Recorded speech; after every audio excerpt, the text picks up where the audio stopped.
welcome to the Whisky Comedian, Whisky for Dummies podcast here at the Whisky Rooms on the Mound in Edinburgh in Scotland during the 2011 Edinburgh Fringe. I'm Alan Anderson from Whisky for Dummies, and beside me we have Tony Jameson. Hello. Hello Tony, how's your Fringe going so far? It's going very well, actually, yeah. Doing 2 shows a day, but it's working nice, you know, really enjoying it. So, a couple of weeks to go, but yeah, it's going well. Tell us about your shows. Comparing a show in the afternoon called Laughing Penguin Showcase, which is 4 acts from around the Fringe. I basically compare a nice, friendly audience, lunchtime gig, so we can have a lot of fun there. And then in the evening I'm doing a show called Social Anxiety Network, me and a guy called Dan Wright, splitting the hour between us. So I compare a little bit at the top, get him in, he does his thing, then I go and wrap the show up at the end and do my bit at the end, and that, again, that's lovely. Both on free festivals. Excellent. So Dan is he is the little cook from Big Cook, Little Cook. That's correct. Yeah. He's little cook. So. And how's your diet been this past month? Has he been looking after you? Diet, he's been doing all right, to be honest. Yeah, he brings a couple of vegetables and things like that, and then we're all fine with that. It's nice. We're not gouging out on fast food at the minute, so that's good. It's good. I can't be doing that. Can't do that. Good. Laughing Penguin, where does that name come from? That came from us basically just spitballing loads of ideas out when we came up with the name of the club, and we had just some utter rubbish, and that was the one that was the best of a bad bunch, so we stuck with it. And what kind of acts are you getting at the show? We're getting everyone, to be honest. We're getting like people who are sort of doing shows over at the Gilded Balloon, the Pleasant, you know, and just getting them in. We get like all our mates who we've had at shows previously that we've booked in Newcastle and university gigs. A couple of up-and-coming lads as well have come and done the show, and then people like sort of you know, improv guys from the stand, you know, acts from the stand as well. So try and book it like an actual club night that we do down in Newcastle. So it works lovely. Excellent. So we're here to have a bit of whiskey. Let's do it. Right. What is your alcohol history and your whiskey history? Whiskey history. I mean, like I've got family from Scotland and stuff, so I was always introduced to whiskey at a young age and got used to. How young? How young? Well, I started probably drinking at about 11. I would say. 11. Okay. But I always drank more mature than my age, so even when I was starting out drinking, I would drink bitter rather than lagers like all my mates were doing, and they were sort of getting into like really cheap spirits, you know, and I was saying, well, no, I've got a bottle of whiskey here, I'm happy with that, you know, I'm good with that. So like my granddad was really into it. He taught me a lot about whiskey and sort of the flavours and stuff of it. So your granddad's Scottish? My granddad's actually English, but his granddad was Irish. His granddad was Irish? So we've got a lot of Irish influence, and my grand's from Paisley, so all of her family around there have taught me about the Scottish whiskies, and then I get the Irish whiskies as well. Right. So have you tried that green Scottish whisky that you can get in the chemist? I've not tried that one yet. It's called Glenmorangie. Nice. You should try it. It's really nice. Right. Big round Paisley, I've heard. Big round Paisley. Yes. Yeah. Right. So you said to me earlier on that it was the whiskies and brandies that you get into quite young. Right. Okay. So what kind of worked out for you is something which would be fantastic halfway house. Okay, it's a great whiskey, but it has lots of influences from the world of brandy. Okay. And what we have today for Tony, we have the Glenmorangie if you're from Glasgow. It's the Nectar D'or. It's a 12-year-old.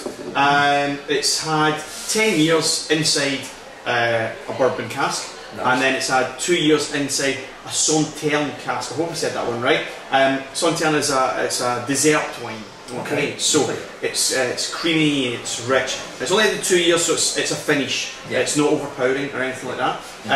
But it's going to have similar kind of flavours to the brandies, etc. that you've had in the past, right? So, what is your? We've got this here. What do you have at home? Well, I've got the 10-year-old Glenmorangie, just the standard port cask finish on that one. I like that one. I'm getting into the Yamazakis, the Japanese whiskey, like the Yamazaki and the Suntory. I've got a Yamazaki in the house, which is beautiful. I've got the Big Pete, which was just an amazing awesome drink, isn't it? So good, so good. Well done, the boys at Douglas Lane, for that one. Incredible. Well done. Keep up the good work. More of that stuff going. And then I like all the Islay stuff as well, because I quite like a peaty finish, but I like a bit of variety. So if I'm feeling like I want a peaty whiskey one day, I'll go from the Islay bit. And if I just want something a bit more smooth, then I'll go down to my up and top and my Glenmorangies. Yeah, it really is a crowd. You don't sit in the middle. No. With the ones you've got, you're either big and powerful, full of peat, or really clean, smooth ones like the Contortion, no smoke, no peat, nothing like that. And right, okay. So you've got your you've got here your Glenmorangie Nectar D'or, 12-year-old. You said you started drinking at 11. Yeah, so, exactly. And you said you like things a bit more mature than your age. So exactly. that's the goal. Let's do this, shall we? So enjoy. Have a good nose. What were you getting out of that? Oh wow, that smells amazing. Yeah, obviously with the same with having the dessert wine cask in it and that finish, you're getting that sort of porty sort of wine smell on it. The little bit of sort of almost sherry. It smells like Christmas. That's what it smells like. Right. It smells like Christmas. Yeah, there's a bit of sort of sugary sense in that as well. It smells really sweet, and it smells warm. It smells like something that will sort of make you feel nice and better. You know, like you sort of have that as a comfort.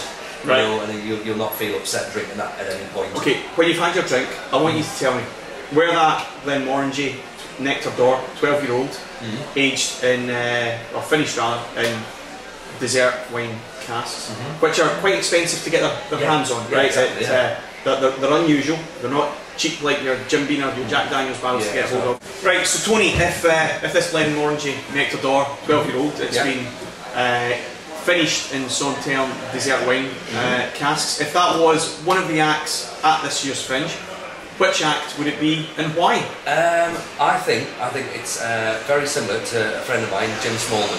Very big, bold, brash, full of energy and power and flavour, but really warm, comforting, friendly.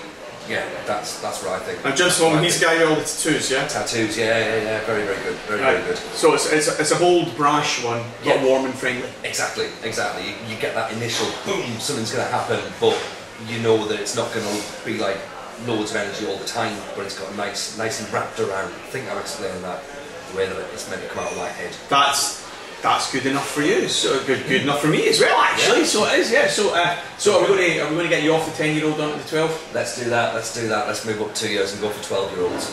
At $47.99 a bottle. I'll take 2. You'll take 2. Well, right. Fringe has been good this year. So if people want to find out any more about you, Tony, where do they go? TonyJameson.co.uk. Check the website for that, or Twitter at Tony Jameson, and come and see me at the shows. Espionage 1:15 for Laughing Penguin and 7:15 Espionage for the Social Anxiety Network. Superb. So thanks very much. This has been Alan Anderson with the Whisky Comedian podcast here at the Whisky Rooms on the Mound in Edinburgh. We will be back very shortly with another of the Fringe acts, having quite a revelry. Another of the Fringe acts enjoying a whisky or three. Okay. Thanks very much. Until next time. Goodbye.